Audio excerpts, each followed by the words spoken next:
લખશો ને એટલે તમારો એક જ આંકડો ખોટો નહીં પડે ભાઈ. પહેલો દાખલો આપણે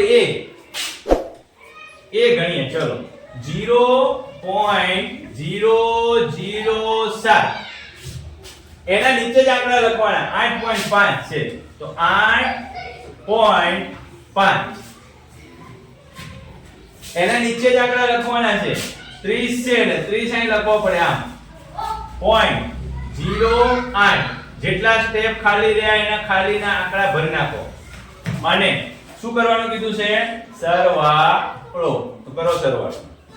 આ પહેલો દાખલો મેં લખ્યો. કરો હવે સરવાળો. 7 માં 0 0 ઉમેરતા જાવ એટલે 7.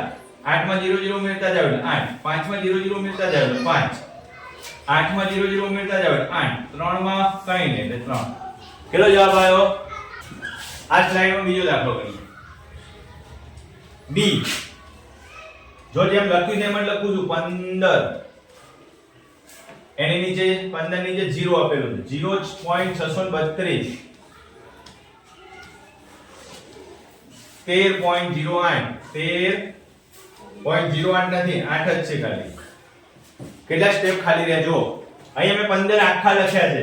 15 એકલા આપ્યા છે એમાં પોઈન્ટ પછી કાઈ નથી એટલે આપણે 0 0 લખી શકીએ.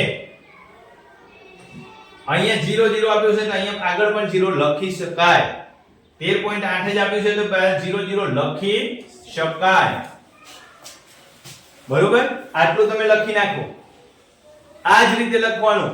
આંકડાની નીચે જ આંકડો લખવાનો. જો આમાં 15 આવી રીતે એકલા આપ્યા છે એટલે 15 એકલા લખું. પોઈન્ટ પછી કાઈ નથી આપ્યું છે. કઈ નથી પોઈન્ટ પછી. 0.62 એટલે અહીંયા 0 મૂકો. પોઈન્ટ ની નીચે પોઈન્ટ આવે અને 632 છે એટલે આ રીતે લખવું પડે. અને પછી 13 છે એટલે 13 આમ લખવો પડે પોઈન્ટ ની આગળ. અને પોઈન્ટ પછીના આંકડા બધા આંકડાની નીચે આંકડો લખવાનો. થોડી પ્રેક્ટિસ કરશો એટલે ભૂલ પડશે નહીં. આંકડાની નીચે જ અંક લખવાનો પ્રયત્ન કરો તો ક્યારેય ભૂલ પડે. કેવી રીતે ભાગ પાડવાના? પોઈન્ટ ની વચ્ચે વાળો પોઈન્ટ વાળા. પોઈન્ટ કરતો પહેલા પોઈન્ટ વાળા આ બાજુ લખો આંકડા. અંકની નીચે અંક અને પોઈન્ટ ની આ બાજુ અંકની નીચે અંક.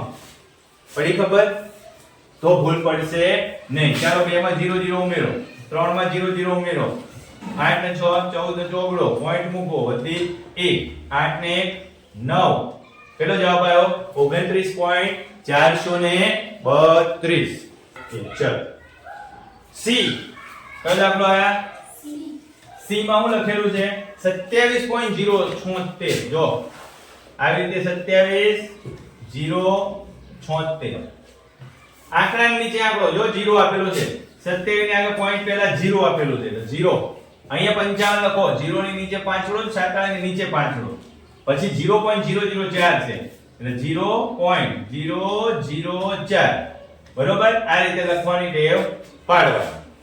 એટલે સાવ સરળ. 6 4 10 વધી 1 7 5 12 ને 13 વધી 1 8 ને 6 7 અને 2 થઈ ગયું 27.630.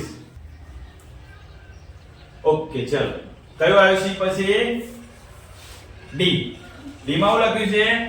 25.65 9.005 અને 3.7. જ્યાં ખાના ખાલી રહે ત્યાં તમારે 0 લખવા હોય તો લખી શકો. અને જો ના સમજાય તો આમ કરી દો. જો પોઈન્ટ આ પોઈન્ટ આ પોઈન્ટ પોઈન્ટ પછી ખાના પાડી દો. અને પોઈન્ટ પહેલા ખાના પાડી દો.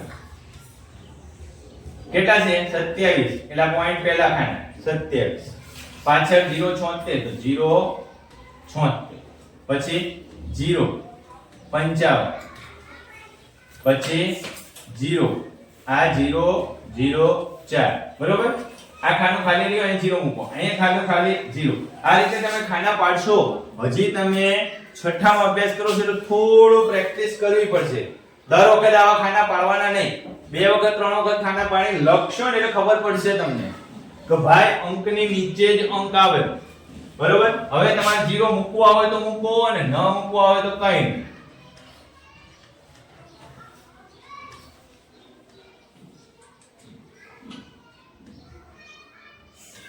કેટલો જવાબ આવ્યો 38.355. આગળ ડી પછી ઈ. ફરીથી ખાના પાડવાની કઈ જરૂર નથી. હવે તમને સમજાઈ ગયો છે કે ભાઈ ઈ એટલે 0.75. પોઈન્ટ ની નીચે જ પોઈન્ટ આવશે, બરોબર? પોઈન્ટ ની નીચે જ પોઈન્ટ આવશે એટલે પોઈન્ટ ની નીચે પોઈન્ટ લખો.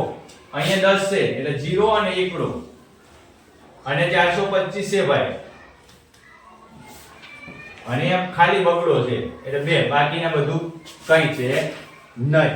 તો પોઈન્ટ ની આ બાજુ વાળા હવે સરવાળો કરો, અહીં કઈ નથી એટલે 5. અહીંયા 5 ને 2 7, 7 ને 4 11 વધી 1, 2 ને 1 3 1. કેટલો જવાબ આવ્યો 13.175. ચાલ છેલ્લો દાખલો ગણી નાખીએ. પહેલામાં f, પહેલાનો છેલ્લો એટલે પહેલાનો, બરોબર કોકિલાબેન? 280.69. બીજું છે 25 પોઈન્ટ ની જે નીચે પોઈન્ટ 25.2.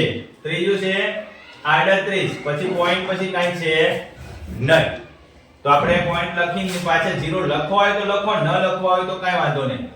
9 માં કાઈ નથી એટલે 9, 6 + 2 એટલે 8, 8 ને 5 13 વધી 1, 10 ને 4 14 વધી 1, 2 ને 1 3, 343.90. બરોબર? અહીંયા આપણે પહેલો દાખલો પૂરો.